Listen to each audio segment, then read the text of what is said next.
সুপ্রিয় দর্শক শ্রোতা, আসসালামু আলাইকুম। আশা করি আপনারা সবাই ভালো আছেন।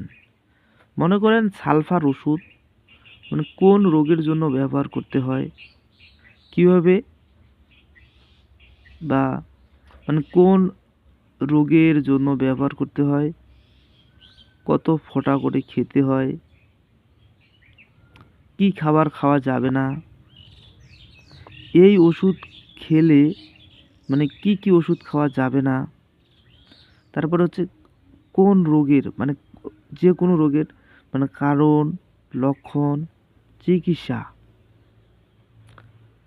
তো এই বিষয়গুলো আপনারা এখন থেকে আমাদের চ্যানেলে নিয়মিত ভিডিওগুলো দেখতে পারবেন। তো যারা এখন আমাদের চ্যানেলটি সাবস্ক্রাইব করেন নাই, আপনারা আমাদের চ্যানেলটি সাবস্ক্রাইব করে পাশে থাকবেন। তো বন্ধুরা, আমাদের এই চ্যানেলের যিনি অ্যাডমিনের লক্ষ্য হচ্ছে যেগুলো নতুন ভাইয়েরা এই হোমিওপ্যাথি চিকিৎসা কোর্স করতেছেন, কিন্তু এই হোমিওপ্যাথি চিকিৎসার কোর্সে অনেক কিছু বিষয় জানা থাকে, আর এই বিষয়গুলো সবাই অনুধাবন করতে পারে না। তো তার জন্য আস্তে আস্তে এই বিষয়গুলো শিখতে হবে। তো তার জন্য আপনারা আমাদের এই চ্যানেলটি সাথে থাকুন।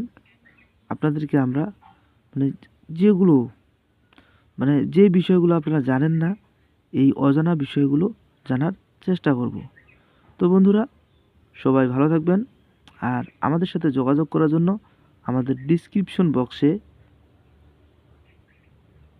আমাদের ফোন নাম্বার দেওয়া থাকবে। তো আপনারা সেই ডিসক্রিপশন বক্সে ফোন নাম্বার কালেকশন করে আমাদের সাথে যোগাযোগ করবেন। তো বন্ধুরা, সবাই ভালো থাকবেন, সুস্থ থাকবেন।